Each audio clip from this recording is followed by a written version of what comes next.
Saya Iyun. Saya Gama. Selamat datang di Akun Bercerita Podcast.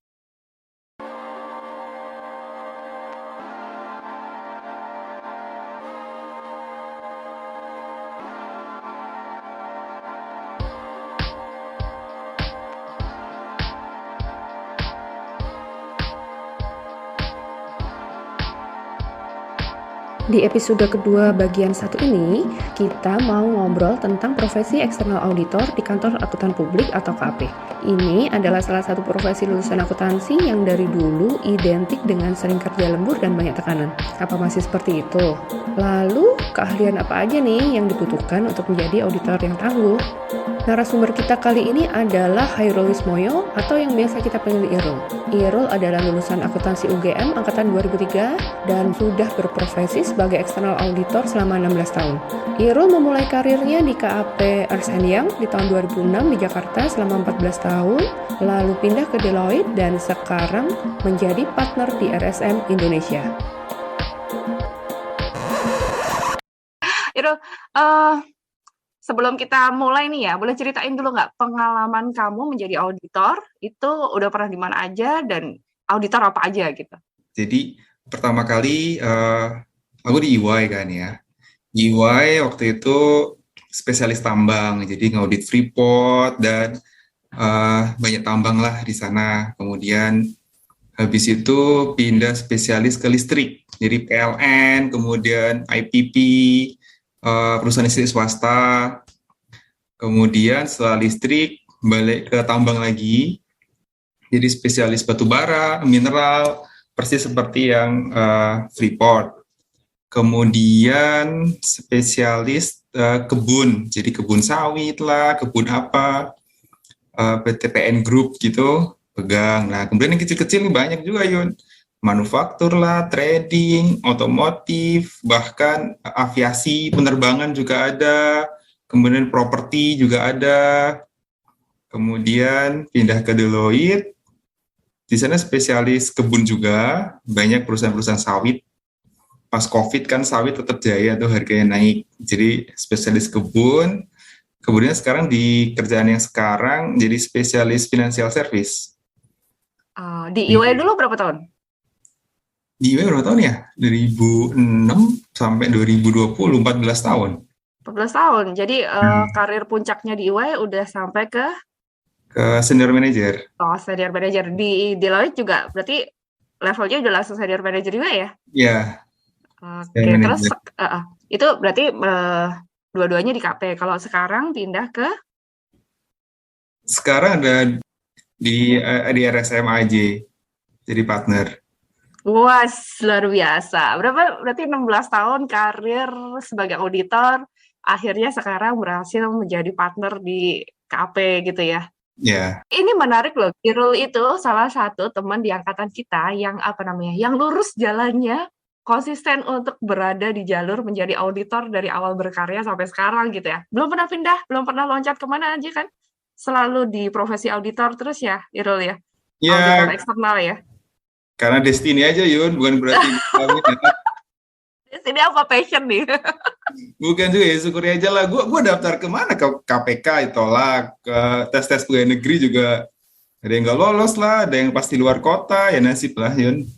Oke, berarti boleh dibilang sebenarnya dulu awalnya nggak kepingin jadi auditor nih? Dulu awalnya gue pengen jadi pegawai negeri, pindah BPK, serius lih. Seperti enak hidupnya gitu kan. Ini sebenarnya agak jadi sebelum ini kami tuh sempat bikin survei kecil ya, Irul ya, bahwa ternyata di teman-teman sekarang yang masih di kuliah di jurusan akuntansi nih, profesi idola itu masih jadi auditor nih. Nah, setelah kamu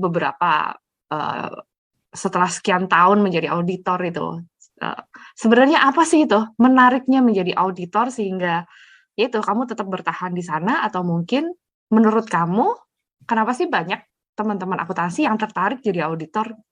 Nggak banyak juga kali. Nggak banyak ya. Banyak kali, coba saya. 3 tahun pertama boleh lah. Ya benar, 3 tahun pertama itu yang pertama masalah knowledge ya. Jadi kalau auditor kan Kalau akuntan kan banyak cabangnya Yun ya, mau jadi akuntan manajemen, jadi ahli pajak, general audit, dari IT, dari ya auditor beneran itu semua ada di auditor. Makanya begitu masuk auditor, 3 tahun pertama gitu mereka dapat exposure semua hal tersebut, dan itu bagus lah untuk nanti kedepannya terserah mau milih yang mana, nggak harus jadi auditor. Gitu Yun, itu yang pertama, makanya baguslah untuk memulai karir jadi auditor gitu gua rasa. Coba deh Rul. Dulu waktu di EY berapa tuh jadi 14 tahun? Berapa? Ya, 12 14 tahun. 14 tahun. Itu satu batch dulu berapa orang yang direkrut barengan kamu? Dari UGM aja atau dari semua nih? Dari UGM juga. UGM banyak banget gua. Dulu berapa? Mungkin 15 ada ya UGM ya? 15. Nah, Ada Ali, ada Meha, terus Amal. selama 14 tahun itu sisa masih ada berapa? Udah nggak ada. 3 Itu tahun dia pertama loh, ada. Kak. Itu dia, maksudnya di Iru termasuk barang langka kan ya. Maksudnya yang mampu bertahan sekian lama menghadapi tekanannya menjadi auditor. Jadi kalau aku bilang takdir nggak juga. Akhirnya menurut aku pasti ada juga kan. Maksudnya passion kamu di situ semakin menikmati menjadi auditor gitu. Lah itu sih menariknya itu menurut kamu apa sih? 3 tahun di sana, oke, kamu belajar banyak hal. Tapi setelah 3 tahun, kenapa masih memutuskan untuk berada di sana? Apa sih menariknya auditor? Ya, menarik sih Yun. Sebenarnya bertahan itu cuma 2 faktornya, faktor klien sama faktor tim. Jadi kalau kita udah suka nih kliennya, misalnya dulu aku kliennya tambang gitu kan, suka keluar kota gitu. Aku suka jalan-jalan gratis lagi, nginep di Bintang 5 gitu. Udah senang tadi sama kerjanya, udah senang sama kliennya. Tapi teman-teman yang nggak kuat juga kliennya nggak enak mungkin kali ya, atau apa. Kedua, masalah tim. Tim kan beda-beda Yun. Ada yang suka lembur, ada yang enggak. Nah kebetulan pas bosku dulu di EY nggak suka lembur, santai banget kerjanya. Jadi ya nikmat lah, alhamdulillah kliennya enak, bosnya enak. Cuma 2 hal itu aja sih Yun, nggak ada masalah. Wah gue suka auditor, passion gitu ya. Boleh cerita nggak dulu tahun pertama banget masuk EY, pertama kesannya apa tuh? Kayak gimana? Tahun pertama masuk EY. Jadi kayak trainingnya gimana, terus seniornya, kayak budaya KAP itu kayak seperti apa gitu? Bisa cerita nggak? Masalah kerjaan nih Gam ya, jadi masalah kerjaan kalau pertama di EY, pertama di training kan, jadi kita seolah-olah nggak ngerti cara ngaudit, yang ngerti accounting, sehingga di EY pertama kali di training, kemudian di training paling cuma 2 minggu, habis itu istilahnya on the job training, langsung masuk ke klien. Nah di sana kadang kita ada senior, diajarin, suruh ini, suruh itu, ngirim konfirmasi lah, kemudian vouching lah, apapun itu, hal-hal membosankan itu kan. Atau kalau kliennya kecil, kadang kita ditinggal sendiri. Nah, tinggal sendiri ini kadang nggak enaknya gitu. Dulu kan, ya sebenarnya dari Jogja, dari Jawa gitu ke Jakarta, kayaknya perbedaan budayanya jauh banget loh Yun, sama kamu. Ya kan dulu kan santai, enak gitu kan, di Jakarta katanya sidik-sidik salah, kata-kata sidik-sidik, yo di ngomong-ngomong lah, katanya gak penak gitu. Nah itu yang kadang gak enak banget rasanya tahun pertama ketika adaptasi awal jadi auditor. Jadi Tadi kamu cerita ditinggal sendiri itu gimana? Ditinggal sendiri itu maksudnya lu ngerjain sendirian satu entitas auditi gitu? Iya, jadi nggak sendirian penuh, ada beberapa waktu gitu ditinggal sendiri, misalnya Stocktake nih kan, ditugasin Stocktake suatu perusahaan, suruh ngitung barang gitu. Nah kita kadang sendirian, kita sana cuma ngitung barang doang, nggak ngerti suruh ngapain gitu kan Yun, kadang ada salah gitu, terus diketahui di depan klien kok gini nggak bisa, pernah dimarah-marahin juga. Jadi klien? Apa salah? Seniorku di waktu itu SMS, tolong difotoin aset yang mereka baru beli buat bukti kalau asetnya ada gitu kan. Ya aku polos aja, aku fotoin karena modal kamera dulu dibekalin sama senior. Terus ada yang lihat langsung diomelin habis-habisan, dimarah-marahin habis-habisan, nggak boleh foto di tempat klien, konfidensial, harus minta izin sama manajer. Wah, habis-habisan. Saat itu, waduh, berat banget jadi auditor. Sampai rasanya piye ngono ya. Keras ya. Dimuni-muni gitu nanan loh. Stres banget sih waktu itu. Karena aku sempat resign dari UI. Hah? Kejadian itu aku resign, ya. Karena belum selesai juga kuliahnya kan, Yun. Kan waktu itu cuma makanya 2006 ya, Rul ya, bener ya? Padahal aku lulus 2007. Iya. Jadi nggak nyampe kontrak 6 bulan, aku langsung cabut lah, kapok jadi auditor. Langsung nyelesain kuliah. Tapi pas lulus, katanya susah banget nyari kerjaan ya. Ya udah balik UI lagi. Terus ditanya nggak, kok ngelamar sini lagi gitu? Ditanya lah, ya gimana ya, ngeles-ngeles aja Gam. Ilmunya banyak, saya suka jilat-jilat ngono lah. Seleksinya susah nggak sih masuk ke situ, ke UI gitu? Maksudnya? Enggak susah, justru seleksi paling gampang Ki. Masuk ke AP, mereka tuh butuh kerjaan kan. Emang iya bener sih. Iya kan, paling gampang kan. Buktiin aku nggak lolos yang lain. Bentar. KAP butuh orang. Berarti turnover pegawai di KAP itu juga tinggi banget ya? Tinggi banget, tinggi banget. Menurut kamu apa? Untuk anak-anak baru, setelah kamu 14 tahun berada di KAP, itu emang anak baru yang banyak pergi atau level mana yang banyak pergi nih? Pasti anak baru. Karena nature-nya memang gitu sih. Jadi kan kita itu sibuk butuh orang ketika musim sibuk ya. Dari Oktober sampai Maret, April. Nek wis yo ora ono pendapatan tinggal bayar ngono lho, Yun. Makanya sengaja dibikin lah. Kita ngerekrut banyak, habis itu diseleksi, entah mereka nggak tahan sendiri, atau ya banyak hal supaya bisa nge-cut. Tapi yang stay juga banyak. Oke, berarti memang ada proses setelah direkrut banyak, terus memang ada proses seleksi, di-cut pelan-pelan, terus nanti di waktu tertentu mereka akan rekrut lagi gitu ya prosesnya ya? Selalu kayak gitu ya. Di-cut pelan-pelan tuh sih kayak seleksi alam gitu, bukan? Atau seleksi alam plus ini kalau di UI ya, ini bukan magang 6 bulan, habis itu permanen enggak ngono loh. Untuk menjadi permanennya itu yang susah? Iya, itu jadi ya nggak susah juga sih, Yun. Yang penting belum kerja aja. Oh, nggak ada tes lagi ya? Apa rekomendasinya senior manajermu gitu kali ya? Ya, rekomendasi kalau interview gitu aja sih.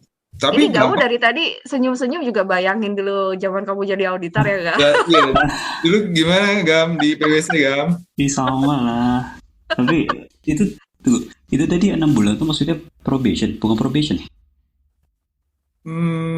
Gak ngerti, sebenarnya probation kah, internship kah, ngono-ngono lah. Yang jelas non permanen ya. Tapi 6 bulan ya? Ya. Kalau di PwC dulu cuma 3 bulan sih ingatku. Terus langsung. Cuma 3 bulan. Habis itu di itu juga. Langsung permanen. Langsung permanen. Iya.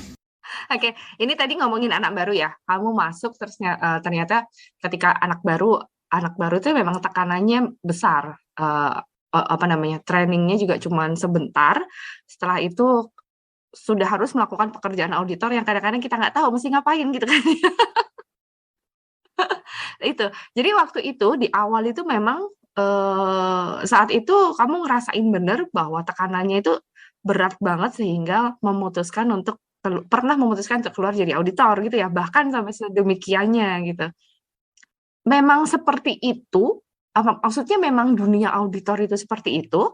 Atau gimana sih? Atau karena tertentu aja atau gimana? Emang seperti itu ya? Auditor itu akan selalu seperti itu? Gimana? Iya, Yun. Jadi kurang lebih memang seperti itu. Tapi bukan berarti nggak di training ya, Yun. Karena konon kata research-nya, itu kalau kompetensi itu dia lebih nyerap ketika on the job training. Jadi 20% dia classroom, 80%-nya langsung on the job, konon katanya. Makanya training katakanlah 2 minggu, kemudian sisanya langsung di tempat kerjaan, gitu Yun. Nah itu pasti beda. Kadang orang, yang jelas kalau anak-anak awal, itu poin positifnya dia belajar banyak hal. Jadi prosesnya di klien lah, nature, transaksi, semuanya itu bagus banget. Termasuk kesempatan-kesempatan lain, misalnya ya kesempatan presentasi depan klien, kesempatan nge-solve isu, kemudian kesempatan diskusi dengan high levelnya manajemen, itu kalau awal-awal itu memang stressful ya. Jadi kita nggak ngerti apapun, kemudian diskusi isu gede gitu kan. Habis itu ya kita presentasi di depan manajemen high level. Nah, awal-awal memang berat, Yon. Belum kita presentasi kan nggak cuma presentasi, nyiapinnya kan sampai malam, kemudian di-review, banyak hal gitu kan, memang stressful. Tapi itu justru membentuk karakternya. Jadi kalau 3 tahun kuat aja kayak gitu, biasanya aku lihat ya, itu mereka lebih mateng lah. Jadi secara knowledge dia dapat, kemudian secara profesional juga kelihatan lebih mature dibanding misalnya langsung enak-enak di perusahaan, ya cuma ngerjain yang manual sama repetitif gitu kan. Kalau itu sih, tapi ya memang gitu, kayak no pain no gain lah. Pola belajar di KAP memang banyak yang menganut model 70-20-10. Artinya 70% on the job, 20% coaching, dan 10% formal training. Ini antara lain ditulis oleh PwC dan KPMG di dalam Transparency Report mereka. Link laporan-laporan dan riset ini sudah kita cantumkan di website akunbercerita.com. Jangan lupa follow Instagram dan Spotify kami di akun Bercerita Podcast. Anak baru beneran disuruh presentasi. Kamu dulu presentasi, itu seriusan anak baru langsung presentasi di depannya manajemen gitu? Apa yang bisa dilakukan sama anak baru saat itu? Nah, itu tergantung timnya, tergantung kliennya, Yun. Banyak hal. Jadi, manajer atau senior yang nentuin. Misalnya ini kliennya kecil nih, anak baru aja suruh diskusi itu bisa. Tapi kalau kliennya beresiko, takutnya dia pindah auditor, nah itu ya perlu di-tackle sama manajer atau partnernya gitu. Banyak hal. Makanya itu nggak bisa dipastiin juga kalau anak baru nggak ngapa-ngapain. Tapi yang pasti dia akan diskusi, walkthrough lah ya istilahnya ya. Walkthrough, tanya langsung gimana prosesnya gitu ya pasti. Oke, itu berarti dalam proses mengauditnya ya? Ya, untuk proses auditnya. Karena ngaudit itu nggak cuma di belakang meja, baca-baca, nulis, checklist itu enggak, Yun. Audit kan kita ketemu banyak orang ya. Berinteraksi sama banyak orang gitu kan, entah dari tim, entah dari manajemen, dari klien itu. Makanya ya dinikmati aja dinamikanya.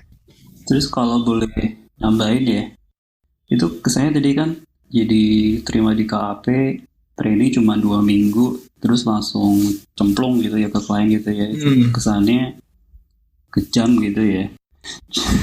Cuma kalau kebetulan aku pernah di KAP, pernah juga di tempat lain ya. Kalau aku bandingin kayak kultur ini ya, budaya kayak dari senior-seniornya di KAP sama tempat lain tuh, kultur untuk ngajarin anak baru itu paling bagus tuh tetap di KAP gitu. Kita manggil senior kita aja, manajer kita aja langsung panggil nama gitu, nggak pakai Pak, nggak pakai Mas, Mbak, nggak ada kayak gitu. Jadi kita emang udah terbuka, terbiasa untuk terbuka gitu. Jadi kalau ada apa-apa kita langsung nanya gitu, dan mereka juga harus ngajarin, karena kalau nggak kerjaannya nggak kelar-kelar gitu. Ya nggak, Rul? Ya, betul banget, Gam. Jadi memang budayanya seperti itu, budaya transfer knowledge, coaching gitu udah budaya banget. Kita mau diskusi sama siapapun, tinggal deketin, tanya langsung, nggak apa-apa ya. Berarti jadi anak baru itu kuncinya adalah harus kita yang aktif ya? Maksudnya harus aktif. Gimana? Nantinya bakalan senior yang banyak nge-coach kamu atau kita yang harus lebih aktif gitu untuk menanyakan yang hal-hal yang kita nggak tahu? Sebetulnya itu tipikal seniornya beda-beda, Yon. Tapi dia akan jadi poin positif buat orang yang baru kalau dia inisiatif tanya. Jadi dia tanya, tapi ketanyanya nggak cuma dari nol ya. Dia harus research dulu kayak apa, baru tanya. Tapi tanya langsung juga nggak apa-apa, apapun lah. Itu akan lebih jadi poin positif kalau dia bisa inisiatif tanya. Jangan ngerjain apapun yang dia pikir pasti benar itu, janganlah. Takutnya nggak sesuai malah nanti salah. Nah, riset, oke. Berarti kita kan harus punya modal nih, modal dasar. Ya. Menurut kamu, selama dulu kamu kuliah S1 nih, terus kamu masuk jadi auditor, yang diterima di bangku kuliah itu cukup nggak sih? Maksudnya, ketika kamu turun jadi auditor itu sudah kepake nggak sih? Intinya kayak gitu tuh. Waktu kuliah dulu tuh kepake nggak ketika kamu kerja jadi auditor? Cukup Gimana, Gam? Kepake banget. Tapi nggak ada tapi ya. Mungkin kayak ini ya, Rul ya, kayak kemarin dibilang Ona kan di alamater kita kan kurang di praktek ya. Mungkin itu sih kalau dari aku sih itu ya. Jadi waktu pertama masuk klien itu jadi kaget itu loh. Ternyata bentuk invoice tuh kayak gini, bentuk dokumen itu seperti ini gitu. Paling itu kalau dari aku sih itu. Kalau Iro nggak tahu deh gimana dulu. Ya, plus minus sih, Gam. Kalau kalau aku suka gayanya kampus kita. Kenapa? Jadi kita banyak belajar gitu kan, kurang praktek. Tapi kita cuma lihat invoice bentar tahu, oh ini invoice gitu doang. Nggak sebaliknya. Jadi kalau kita biasa lihat invoice tapi nggak ngerti kapan nyatet invoice, itu kan lebih bahaya lagi gitu. Intinya jangan khawatir lah masalah gitu-gitu. Intinya kita ketemu hal baru di KP, ya kita lihat langsung aja, belajar itu apa, itu langsung ngerti harusnya. Kalau di kampus benar-benar kita ya belajar lah, gitu kan. Berarti lebih menurut kamu apa namanya ya? Ketika di kuliah memang kita dapat teorinya ya. Ada invoice itu adalahnya itu yang kita mesti tahu ya. Bentuknya Ya, itu bisa macam-macam kan ya. bentuknya macam-macam. Ya, adalahnya itu yang penting. Maksudnya kita harus paham dulu teorinya dapat dari situ. Nanti prakteknya ketika kita mulai pekerjaan auditnya itu, gitu kan ya. Iya, Nah, benar. cuman balik lagi nih, ketika kamu ya emang sepertinya di mana-mana ya prakteknya kurang, apalagi nggak seluruh kampus kayaknya ada program yang mengharuskan magang gitu ya. Walaupun kalau nggak salah kemarin Ono bilang udah beberapa kampus itu ada program magang yang mengharuskan gitu. Nah, ya itu dia. Maksudnya ketika kamu nggak tahu prakteknya seberapa itu berpengaruh dengan kinerjamu ketika kamu menjadi auditor pertama kali gitu. Oke, menarik ya. Kalau kita nggak ada praktek, memang kita pertama kali effortnya tinggi. Ya. Kita nggak tahu kan invoice itu apalah, perjanjian kontrak apa, nggak ngerti kan. Dulu awal-awal kita butuh extra effort lah buat ini baca, ini apa, tanya gitu, dibanding yang biasa praktek. Tapi poin positifnya karena kita lebih ke teori ya, jadi kita ngerti teorinya gimana sih invoice, kenapa ada invoice, nyatetnya kapan gitu. Maka ke depannya justru kita itu, ini pengalaman pribadi, itu lebih dapetin risikonya, lebih ngerti secara komprehensif masalahnya, Yun. Dan ini disukai sama senior, sama manajer. Misalnya kita fokus sama praktek, kita tahu, oh ini invoice, dicatat dengan benar, angkanya sama, titik, selesai. Tapi kalau kita yang biasa teori, kita nggak cuma sebesar itu. Invoice sebesar ini, barangnya udah diterima belum ya? Barangnya udah dikirim belum ya? Nanti ada retur atau enggak? Kira-kira di invoice itu ada terms and condition nggak? Jangan-jangan bisa dibalikin lagi, cuma window dressing. Jadi kita semua tahu hal tersebut, terus kita komunikasikan ke engagement team, itu poin positif, Yun. Dan itu hanya bisa ketika fokuslah sama belajarnya, nggak cuma diputin praktek. Jadi kelihatan big picture-nya juga ya, Rul ya? Ya, kelihatan big picture-nya, helicopter view-nya kelihatan, nggak? Bener banget ya. Berpikir secara big picture atau helicopter view. Ini adalah cara berpikir yang merupakan kebalikan dari detail oriented. Nah, kalau kalian besok jadi auditor baru, sehari-harinya kalian akan terbiasa melakukan pekerjaan yang detail oriented. Tapi kalian bisa dapat nilai tambah kalau dari pekerjaan yang detail tadi kalian menemukan pola dan menangkap isu secara besarnya di entitas yang kalian audit. Gimana caranya? Ya, perlu latihan. Kalian bisa menemukan 2 artikel tentang cara berpikir big picture ini di website akunbercerita.com. Jangan lupa follow Instagram dan Spotify kami di akun Bercerita Podcast. Sepertinya malah itu yang lebih penting ya, karena seharusnya menurutku kalau kita lulusan S1 gitu ya, kan memang nggak kerjaan clerical kan ya, kita harus berpikir pekerjaan yang memang harus membuat peta besar dan menganalisis itu ya. Kalau cuma mencatat itu kan clerical, tapi hubungan antara kejadian itu yang harus mulai terbangun, pola pikir yang itu tadi, picture-nya itu. Bener banget, Yun, bener banget. Apalagi auditor sekarang ya, kalau kita praktek misalnya, praktek apa sih, Gam? Vouching, kemudian rekalkulasi beban penyusutan, nanti sih. Cuman gitu-gitu aja, cuman porsinya mungkin banyak gitu kali ya. Nah, porsinya banyak, tapi itu aja. Tapi masalahnya ke depannya itu bakal hilang, digantiin sama robot, sama artificial intelligence gitu. Di Big Four itu udah pakai AI loh. Mereka kalau vouching cuma kirim PDF aja, nanti dicek kriterianya apa, langsung kelihatan reportnya. Oh, tapi ini khusus untuk klien yang sudah otomatisasi, apa sih? Udah Ya, digital udah ya. udah otomatis. Jadi yang clerical lah, yang manual, repetitif, termasuk kerjaan auditor itu semua udah bakal di out Oh ke gitu. depannya, Yun. Justru yang dibutuhkan itu kemampuan analitik. Kan kita disupport sih sama data analitik. Bagus, wah, support sama robotik, artificial intelligence, data mining banyak banget kan. Itu semua kerjaan-kerjaan praktek. Oke. Nah, kita itu menggunakan itu semua nantinya, Yun. Kita lebih ke big picture, lebih ke justifikasi. Akuntansi itu kan dua, kalau menurutku dua ya. Yang pertama yang clerical tadi, yang kedua justifikasi. Nah, sekarang yang bagusnya ya mereka yang ahli-ahli IT monggo lah, silahkan untuk yang masalah itu IT. Tapi yang kita kerasa banget kekurangan orang itu yang masalah justifikasi, Yun.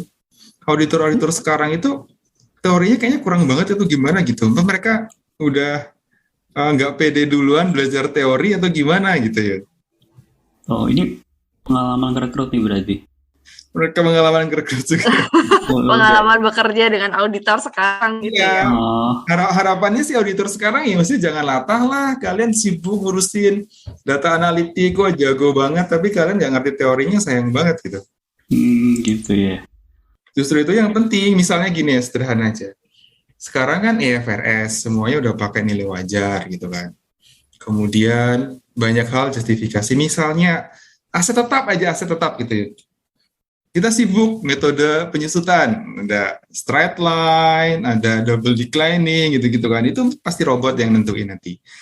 Tapi ada hal justifikasi, misalnya apa aja sih yang disusutkan, yang dikapitalisasi, kapan disusutkan, berapa lama gitu. Walaupun itu hal receh ya, dulu itu hal receh nih, cuma debit aja, debitnya apa aja gitu kan. Tapi itu big matters buat klien. Itu akan menentukan KPI, bottom line, bonus mereka, posisi mereka dipertaruhkan, itu banyak hal, Yun. Kita ributin itu sama klien, apa aja nih yang masuk di kapitalisasi, berapa penyusutannya gitu, udah nggak mikir lagi metodenya apa, udah nggak. Nah itu semua di semua aspek, nggak cuma aset tetap, nilai wajarnya lah, kemudian estimasi yang lain itu banyak banget, Yun. Makanya harapannya sih teman-teman di yang baru-baru nih lebih fokus ke situ lah, nggak usah minder untuk urusan kalau nggak bisa IT gitu. Ini menarik lah, karena memang kan isunya kan yang berkembang di masyarakat kan seperti itu ya, bahwa memang banyak profesi yang akan mulai digantikan dengan TI gitu kan ya. Tapi ini insight baru dari Irul bahwa bukan itu yang dimauin oleh peran profesi auditor saat ini gitu kan ya. Bahwa IT oke, siapapun bisa IT, tapi kemampuan untuk membaca data yang disediakan oleh dari segala macam IA itu, yang itu yang lebih penting kan ya. Betul, itu lebih penting, Yun. Jauh lebih penting. Kalau sih prinsipnya semua hal itu ya yang keren-keren ya, aku aja nggak update apa aja. Itu mereka hanya alat aja, Yun. Yang penting kan the man behind the gun ya gitu. Apapun alatnya. Minta apanya gitu ya. Iya. Minta data apa, datanya buat apa, itu yang lebih penting daripada sekedar datanya ngolah datanya gitu ya. Jadi kalau misalnya aku nggak mudeng IT nih, tapi aku cuma minta data penyedia barang dari tahun ini sampai ini. Tapi aku di otakku sudah terpikir bahwa dari penyedia barang itu aku mau lihat apanya itu mungkin yang lebih penting daripada contohnya apa sih? Gimana sih contohnya? Aku nggak mudeng auditor banget. Penyedia barang gitu kan, kita nggak ngerti cara ngambilnya penyedia barang banyak banget. Kita cuma pengen lihat apakah ada one time vendor. Kalau one time vendor kan jangan-jangan ini fraud gitu kan, atau vendor yang repetitif tapi dibagi kecil-kecil supaya nggak ditender gitu kan, banyak kan, Yun. Nah, hal-hal tersebut yang harus kita lihat. Sebetulnya bukan berarti kita merendahkan mereka yang ahli IT ya. Ini ada Gamu juga ahli IT gitu. Ya. Ahli komen. Kita saling melengkapi, semua baik semua tergantung minat kita aja, nggak masalah. Cuma untuk yang nggak ahli IT, jangan merasa latah, waduh ini nanti ketinggalan zaman, kurang update, jangan lah. Itu aja ya. Ada sebagian pekerjaan auditor yang diambil alih teknologi. Perkembangan ini pernah kita bahas juga nih di episode pertama podcast ini.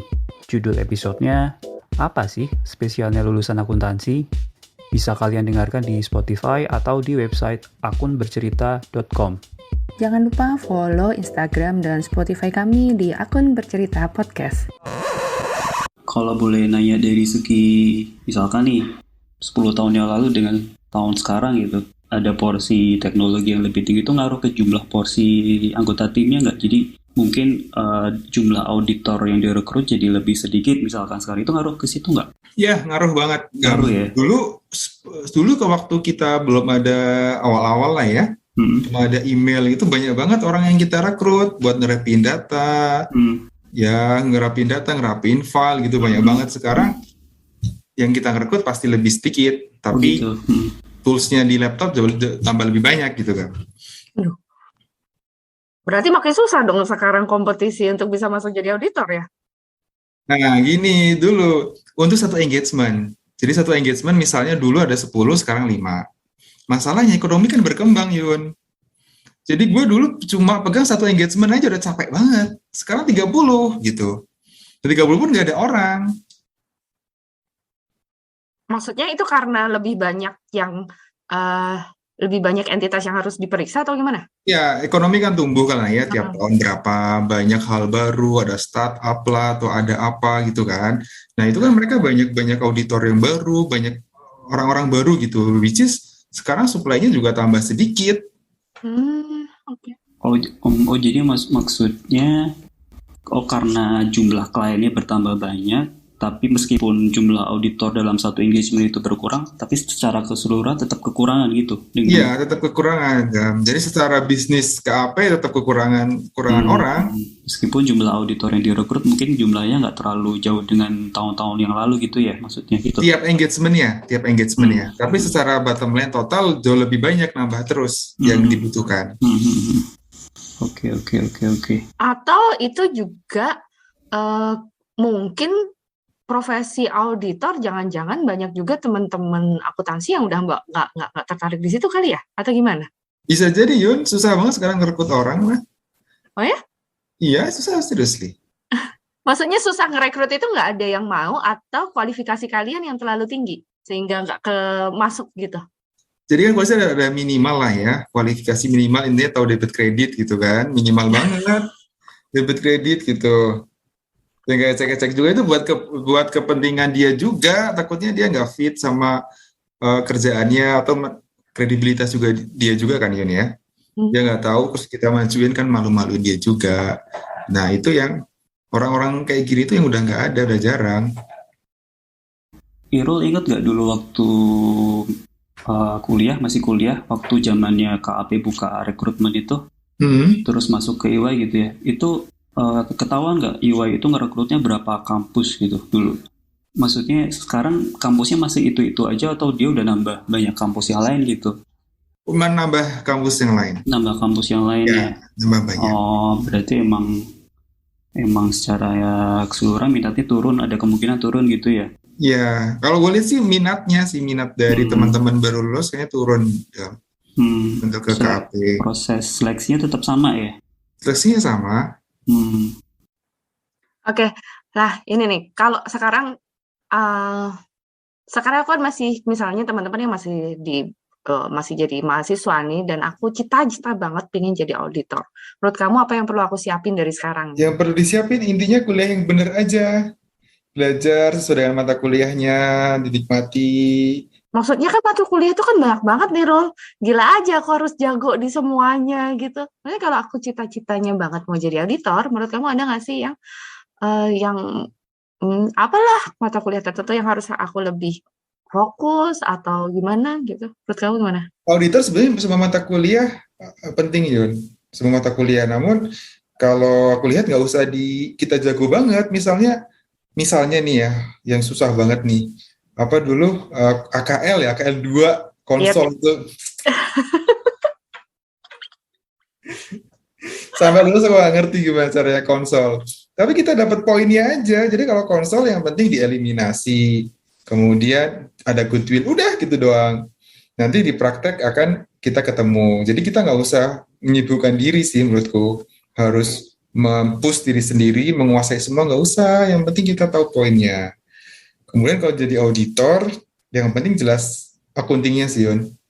Intermediate, kemudian ya advance, itu aja. Tapi kalau untuk mata kuliah auditnya sendiri, ya itu yang penting. Tapi kalau dari prioritas setelah dari akuntansi.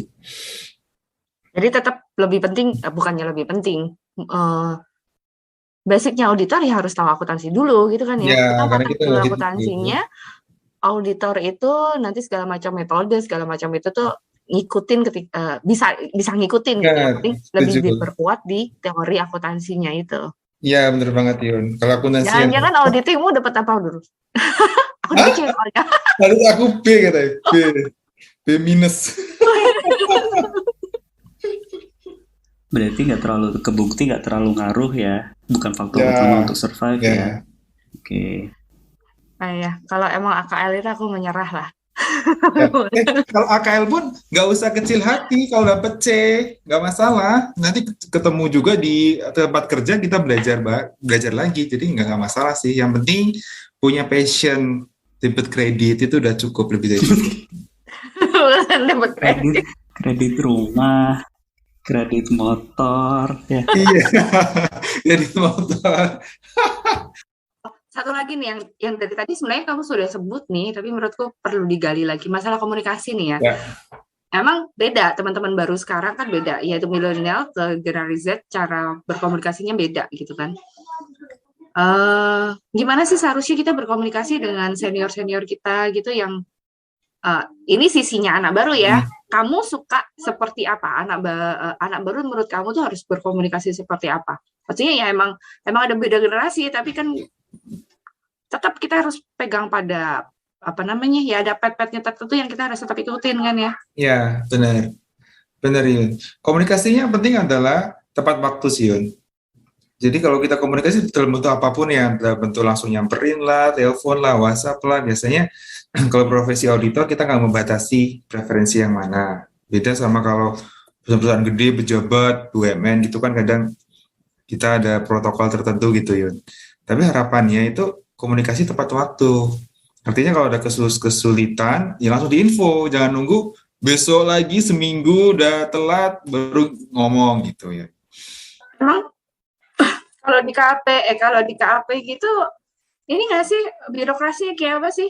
Anak baru, kalau ini kamu udah jadi partner nih, anak baru langsung wasatin kamu gitu, boleh? Boleh nggak apa-apa, justru senang. Karena anak-anak yang baru itu justru mereka langsung lihat detailnya Yun, langsung dilihat barangnya, perjanjiannya, invoice-nya gitu. Kalau kita diskusi sama senior, sama manajer kan mereka review high level. Jadi senang aja diskusi, karena tipikal auditor dimanapun kalau kulihat itu suka diskusi aja ya. Gimana? Tertarik jadi auditor di KAP? Irul tadi udah nyebutin beberapa poin positif dari kerja di KAP. Mulai dari coaching yang bagus, lalu bisa banyak belajar di lapangan, sampai ngelatih untuk jadi manajer secara profesional. Tapi ya memang tekanan kerjanya ya besar. Irul juga udah ngasih tahu nih skill-skill utama yang perlu diasah seperti skill komunikasi, paham teori akuntansi, serta bagaimana caranya berpikir secara big picture. Di episode kedua bagian 2 nanti, Irul akan cerita lebih detail tentang dinamika kerja di KAP, tentang posisi senior, perubahan rutinitas sejak pandemi, politik kantor, serta beberapa hal yang lain. Jadi, tetap dengerin podcast kita ya. Jangan lupa follow Instagram dan Spotify kami di akun Bercerita Podcast. Versi lengkapnya, teman-teman juga bisa kunjungi website kami di akunbercerita.com. Sampai ketemu lagi di episode selanjutnya yang pastinya tidak kalah seru. Sampai ketemu di akun Bercerita Podcast.